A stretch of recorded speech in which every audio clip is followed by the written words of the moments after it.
Êtes-vous un meneur? Dans cette vidéo, on va voir ensemble les caractéristiques des meneurs selon Gustave Le Bon, qui est l'auteur du classique Psychologie des foules. Bonjour, ici Rémi, l'auteur du site affirmationdesoi.info. Pour commencer, je vais déjà vous présenter Gustave Le Bon si vous ne le connaissez pas encore. Gustave Le Bon est né en 1841 et décédé en 1931, donc à l'âge de 90 ans. Il était médecin, anthropologue, psychologue social et sociologue français. Alors il faut le savoir, Gustave Le Bon reste une personnalité controversée. Et d'ailleurs, quand on lit son livre Psychologie des foules, on voit bien qu'il cite peu de sources, pas d'études, il n'y a pas véritablement de démonstration ni d'argumentation. On pourrait quelque part dire que son livre est assez péremptoire. Donc c'est pour ça je pense qu'il faut le prendre avec des pincettes, car on ne sait jamais trop si ses propos sont le fruit d'une observation rigoureuse, même si d'ailleurs il nous donne des exemples concrets dans l'histoire de France en particulier. Donc on ne sait jamais trop si ces dires sont le fruit d'une observation rigoureuse, le fruit de lecture, ou simplement de ses propres croyances, de ses propres préjugés. Mais quoi qu'il en soit, je trouve que ce livre est un travail formidable de synthèse, et c'est donc un excellent point de départ dans l'étude du comportement des foules. Par ailleurs, Gustave Le Bon est un esprit indépendant. Et c'est donc là tout l'intérêt de son livre, je pense, parce qu'il sort du moule des écoles de pensée de son époque. Comme il le dit lui-même dans sa préface, dans la préface du livre Psychologie des foules, dans une publication récente, un éminent penseur, M. Goblet d'Alviela, faisait observer que, n'appartenant à aucune des écoles contemporaines, je me trouvais parfois en opposition avec certaines conclusions de toutes ces écoles. Ce nouveau travail méritera, je l'espère, la même observation. Appartenir à une école, c'est en épouser nécessairement les préjugés et les partis pris. Voilà donc ce que répondait Gustave Le Bon aux personnes qui critiquaient quelque part son indépendance vis-à-vis des écoles de pensée de son époque. Et concernant son ouvrage Psychologie des foules, qu'est-ce qu'on peut dire? Eh bien, ce livre est paru en 1895, donc à cette époque, Gustave Le Bon avait 54 ans. C'est un ouvrage de référence qui concerne la psychologie sociale. Donc, qu'est-ce que nous dit Wikipédia au sujet de la psychologie sociale? Eh bien, il s'agit de l'étude scientifique qui tend à comprendre et à expliquer la façon dont les pensées, les sentiments et les comportements des gens sont influencés par la présence réelle, imaginaire ou implicite des autres. Même si c'est un ouvrage de référence, il faut savoir que les théories de Gustave Le Bon sont encore discutées aujourd'hui.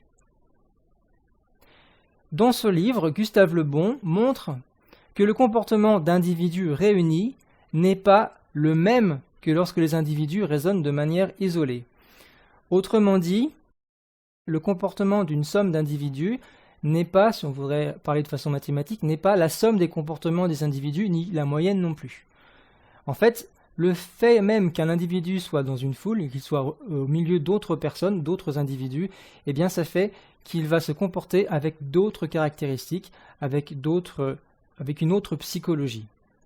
Du fait même de ne pas être isolé, mais d'être au milieu de cette foule-là. Alors, c'est intéressant de parler de ça parce que dans mes articles et mes vidéos jusqu'à présent, j'ai généralement eu une approche individuelle. Donc, c'est-à-dire que je sortais l'individu de la masse des gens, de la foule, et je m'intéressais à ses comportements individuels sans tenir compte du fait qu'il soit entouré d'autres personnes. Même si, bien sûr, on parlait de relations. Or, d'après Le Bon, justement, la foule possède son propre caractère, sa propre psychologie, qui diffère de celle des individus pris un par un, qui sont pris de façon isolée. Et il nous dit ceci dans la préface, Gustave Le Bon, « L'ensemble de caractères communs que l'hérédité impose à tous les individus d'une race constitue l'âme de cette race. Mais, lorsqu'un certain nombre de ces individus se trouvent réunis en foule pour agir, l'observation démontre que, du fait même de leur rapprochement, résultent certains caractères psychologiques nouveaux, qui se superposent aux caractères de race et qui parfois en diffèrent profondément. » Son approche à Gustave Le Bon permet donc d'apporter un nouvel angle de vue sur nos relations, cette fois en tant que membre d'un groupe, d'une foule, et non plus en tant qu'individu isolé. Voilà. Le fait même, je le redis encore, le fait même d'appartenir à une foule fait que nos relations, nos comportements, notre psychologie va changer par rapport au fait qu'on soit dans cette foule ou dans une autre ou isolé. Juste entre parenthèses, vous avez entendu dans cette citation, on a parlé de race. Alors attention, parce que c'est un mot qui dérange parfois. Ici, le mot race n'est pas tout à fait le même sens que nous on lui donne à notre époque. Aujourd'hui, le mot race, il nous évoque plutôt des particularités physiques et même plus précisément des particularités génétiques. On parle de blanc, de noir, d'asiatique par exemple. Bon. Alors, je sais qu'en France, on n'a pas le droit de dire que les races existent, mais dans son livre, Gustave Le Bon ne parle pas de race dans ce sens-là. Pour lui, en fait, le mot race est plutôt synonyme de peuple, de civilisation, de culture. Et d'ailleurs, il distingue donc dans son livre, par exemple, la race anglo-saxonne et la race latine. Bon, il va parler plus de foule, je crois. Je suis pas sûr qu'il ait utilisé le mot race à ce moment-là. Par contre, il l'utilise quand il parle de russe, de français et d'espagnol. Ça, c'est dans le livre 3, chapitre 1. Donc, il parle bien de race russe, française et espagnole. Donc, vous voyez, nous, on parlerait aujourd'hui plutôt de peuple, de civilisation ou de culture. Même si, avec le mondialisme, on a tous de plus en plus la même culture, la même uniformité. Mais bon, c'est pas le débat aujourd'hui. Alors, je vous ai promis de vous parler des meneurs, c'est ce que je vais faire tout de suite. Les meneurs, Gustave Le Bon en parle dans son livre 2, au niveau du chapitre 3. Il nous donne quelques exemples de meneurs comme Pierre l'Ermite, Luther, Jérôme Savonarole ou encore les hommes de la Révolution. Alors, il nous explique que déjà, avant de parler des meneurs en eux-mêmes, il nous explique que la foule a besoin d'un meneur. Je cite, « Dans les foules humaines, le chef réel n'est souvent qu'un meneur. La foule est un troupeau servile qui ne saurait jamais se passer de maître. Dans toutes les sphères sociales, des plus hautes aux plus basses, dès que l'homme n'est plus isolé, il tombe bientôt sous la loi d'un meneur. La plupart des hommes, dans les masses populaires surtout, ne possèdent, en dehors de leur spécialité, d'idées nettes et raisonnées sur quoi que ce soit. Ils sont incapables de se conduire, le meneur leur sert de guide. Si par suite d'un accident quelconque, le meneur disparaît et n'est pas immédiatement remplacé, alors la foule redevient une collectivité sans cohésion ni résistance. » Comme vous avez pu l'entendre, selon Gustave Le Bon, la foule ne peut pas se passer de meneur, il lui faut un meneur, il lui faut même des meneurs. Je dis des meneurs parce qu'en fait, il explique la structure des meneurs. Alors, moi je vais parler de pyramide, c'est pas le terme qu'il utilise, mais on pourrait dire que les meneurs en fait forment une sorte de pyramide avec au sommet les grands meneurs, et puis en dessous des meneurs secondaires qui sont eux-mêmes en fait menés par les grands meneurs. Gustave Le Bon nous dit ceci au sujet des grands meneurs. Ils forment le sommet d'une série continue, descendant de ces puissants manieurs d'hommes à l'ouvrier qui, dans une auberge fumeuse, fascine lentement ses camarades en remâchant sans cesse quelques formules qu'il ne comprend guère mais dont, selon lui, l'application doit amener sûrement la réalisation de tous les rêves et de toutes les espérances. Maintenant que j'ai introduit tout ça, on va entrer dans le cœur du sujet. Comment reconnaître les meneurs? Ou plutôt, quelles sont les caractéristiques des meneurs? Parce qu'à mon avis, quand vous en voyez un, vous savez le reconnaître. Juste avant d'aborder ces caractéristiques-là, si vous n'êtes pas encore abonné à ma chaîne YouTube, pensez à vous abonner. Et aussi pensez bien sûr à cliquer sur la cloche pour être notifié de mes nouvelles vidéos, sinon ça ne servira pas à grand chose d'être abonné, en tout cas sur YouTube. Et puis mettez un petit pouce vers le haut pour soutenir mon travail, pour soutenir cette vidéo-là en particulier. Voilà, c'est parti, je vous présente les caractéristiques des meneurs selon Gustave Le Bon. Tout d'abord, le meneur, alors là je cite, « Le meneur a d'abord été le plus souvent un mené. Il a d'abord été hypnotisé par l'idée dont il est ensuite devenu l'apôtre. » Et Gustave Le Bon nous donne l'exemple de Robespierre qui a été hypnotisé par les idées philosophiques de Rousseau. Selon Gustave Le Bon, toute opinion contraire à l'idée dont ce meneur est l'apôtre, toute opinion contraire lui paraît erreur et superstition. Et donc, dans le cas de Robespierre, Gustave Le Bon nous explique que Robespierre employait les procédés de l'Inquisition pour propager les idées de Rousseau. Les meneurs sont le plus souvent des hommes d'action et pas de pensée. Alors oui, juste entre parenthèses, il n'y a pas de nuance dans ces descriptions, mais Gustave Le Bon emploie souvent des généralement, des le plus souvent, etc. C'est-à-dire que ce que je vous donne, c'est une référence, mais vous ne retrouverez pas toujours tous ces critères chez le meneur. mais vous les retrouverez souvent, d'après Gustave Le Bon. Alors, Gustave Le Bon nous dit aussi que les meneurs sont peu clairvoyants. S'ils étaient clairvoyants, alors cette clairvoyance les mènerait au doute et à l'inaction. Et je cite, « Quelque absurde que puisse être l'idée qu'ils défendent ou le but qu'ils poursuivent, tout raisonnement s'émousse contre leurs convictions. » Donc vous notez bien cette absence de raisonnement chez les meneurs, et en fait, c'est un caractère qu'ils partagent avec la foule, qui, je cite, « sont peu aptes au raisonnement, les foules sont au contraire très aptes à l'action. » Mais ce n'est pas tout. Les meneurs ne sont pas touchés par le mépris ni les persécutions. Au contraire, ceux-ci peuvent les exciter davantage. Les meneurs sont prêts à faire de grands sacrifices, par exemple au niveau de leurs intérêts personnels, au niveau de leur famille et même de leur propre vie. Par exemple, devenir un martyr, devenir des martyrs, ça peut être leur récompense. Les meneurs ont des convictions fortes et une foi intense en leurs idées. Ce sont des rhéteurs subtils, c'est-à-dire en fait des bons orateurs, on pourrait dire ça comme ça. Les meneurs cherchent à persuader en flattant les bas instincts. Ils exercent la fascination et, je cite, « créent dans les âmes cette puissance formidable nommée la foi, qui rend l'homme esclave absolu de son rêve. » Donc ici, le mot foi peut signifier la foi religieuse, la foi politique ou sociale, la foi en une œuvre, en un personnage ou encore en une idée.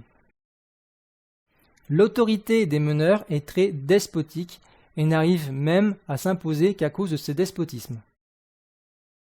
Alors pourquoi le meneur arrive à prendre comme ceci la tête d'un groupe, d'une foule? Eh bien, Gustave Le Bon nous dit ceci, « Les hommes réunis en foule perdent toute volonté et se tournent d'instinct vers qui en possède une. » Et comme on l'a vu, le meneur, lui, il a de la volonté, il croit à son idée, il a la foi. Je cite aussi, « De toutes les forces dont l'humanité dispose, la foi a toujours été une des plus grandes. » Et comme on l'a vu donc à l'instant, le meneur, lui, il a une foi intense. Alors là, on a vu toute une liste de caractéristiques chez les meneurs, mais Gustave Le Bon distingue deux types de meneurs. Il y a ce qu'il appelle une division dans la classe des meneurs. Alors, il y a ce que moi, personnellement, j'appellerais les meneurs menés et les meneurs absolus. Qu'est-ce que c'est? Eh bien, les meneurs menés, selon Gustave Le Bon, ce sont les hommes énergiques, qui ont une volonté forte, mais momentanée. Tandis que les meneurs absolus, donc ça c'est mes termes à moi, hein, ce sont les autres meneurs. Ce sont les autres meneurs qui sont beaucoup plus rares, qui ont eux aussi une volonté forte, mais celle-ci elle est durable. Voyons cela plus en détail tout de suite.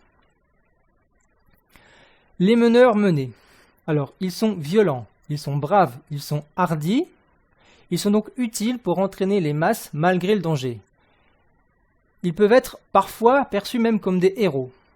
Par exemple, Gustave Le Bon nous cite le maréchal Ney ou Murat sous le Premier Empire. Il nous cite aussi Garibaldi à son époque.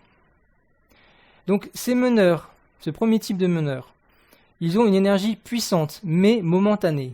Et comme le dit Gustave Le Bon, je cite, « Ces meneurs ne peuvent exercer leurs fonctions qu'à la condition d'être menés eux-mêmes. » Voilà pourquoi moi je parlais de meneurs menés. Ils ne peuvent exercer leurs fonctions qu'à la condition d'être menés eux-mêmes et excités sans cesse. D'avoir toujours au-dessus d'eux un homme ou une idée, de suivre une ligne de conduite bien tracée. Ce qui nous amène à l'autre type de meneurs, ce que j'ai appelé les meneurs absolus. Cette catégorie, elle a des formes moins brillantes, mais a beaucoup plus d'influence, comme l'écrit Gustave Le Bon. Parmi eux, il y a les vrais fondateurs de religions ou de grandes œuvres. Par exemple, Saint Paul, Mahomet, Christophe Colomb, Ferdinand de Lesseps, qui, si vous ne vous souvenez plus, a fait construire le canal de Suez. Ces meneurs-là, ce deuxième type de meneurs, ils possèdent une volonté persistante. Et cette volonté persistante, c'est une faculté infiniment rare et puissante qui fait tout plier. Selon Gustave Le Bon, dans cette catégorie-là, on ne pourrait pas citer beaucoup de noms, ils sont très rares, mais, comme il le dit lui-même, ces noms ont été à la tête des événements les plus importants de la civilisation et de l'histoire.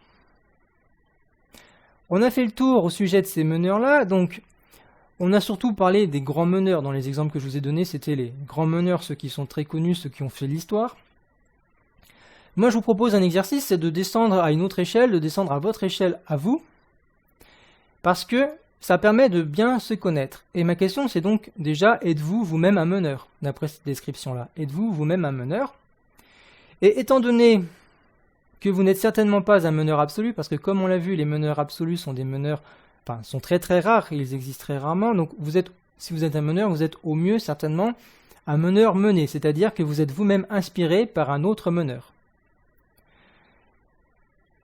Donc, ma question c'est, par qui êtes-vous mené? Quel est votre meneur? Quels sont vos meneurs? Parce qu'ils sont peut-être plusieurs selon les domaines, selon les disciplines que vous exercez. Qui suivez-vous? Qui a de l'influence sur vous? Et dans quel domaine?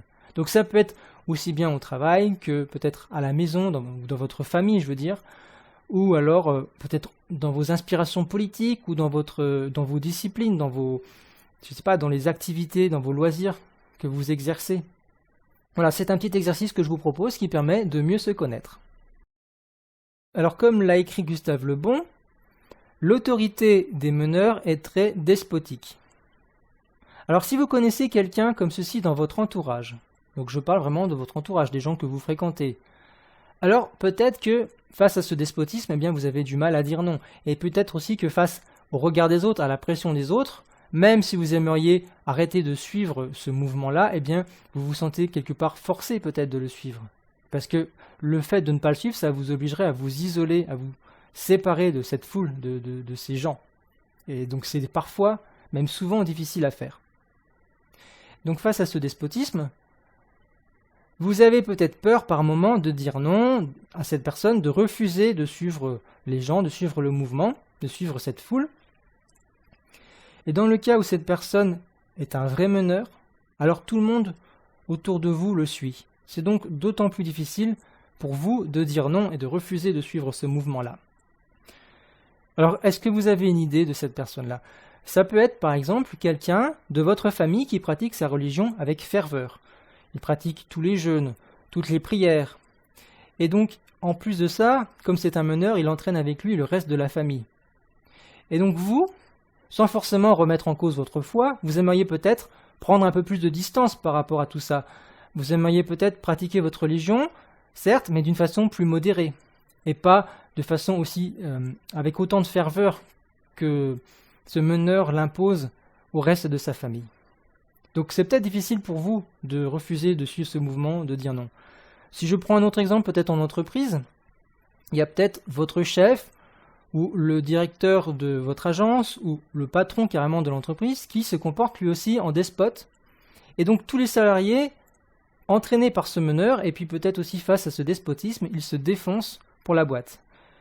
Ils passent toute leur soirée, tout leur week-end au travail, ils n'ont pas de vie privée et donc forcément ils sacrifient leur propre famille. Et c'est peut-être pas ce que vous avez envie de faire. Vous aimeriez peut-être dire stop, dire non, mais voilà, c'est difficile. Alors dans ce genre de situation, comment pourriez-vous dire non? Comment vous pourriez réussir à dire non? Comment vous pourriez aussi vaincre la peur de dire non? Parce que vous avez certainement peur de dire non. Eh bien, à toutes ces questions-là, vous trouverez des réponses dans la vidéo suivante que je vous suggère de regarder tout de suite. Cette vidéo suivante s'appelle « Dire non sans avoir peur » et vous allez trouver le lien sous cette vidéo aussi. Si vous regardez cette vidéo sur YouTube, le lien se trouve en fait dans la description de la vidéo. Et si vous regardez cette vidéo YouTube sur votre smartphone, alors vous devez déjà faire apparaître la description. Et pour cela, vous devez cliquer sur le petit triangle gris, pointe vers le bas, qui se trouve en bas à droite, juste en dessous de cette vidéo-là. Vous cliquez sur ce petit triangle, la description de la vidéo apparaît et dans cette description, vous trouvez le lien pour voir la vidéo suivante, dire non sans avoir peur. Et comme je le disais à l'instant, si vous regardez cette vidéo-là directement sur mon site, vous avez le lien tout de suite en dessous de cette vidéo. Sur mon site, je rappelle, dont l'URL est www.affirmationdesoi.info. Voilà, vous avez tous les éléments pour regarder la vidéo suivante, dire non sans avoir peur. Je vous laisse donc cliquer sur le lien qui se trouve sous cette vidéo et je vous dis à tout de suite dans la vidéo suivante. À tout de suite.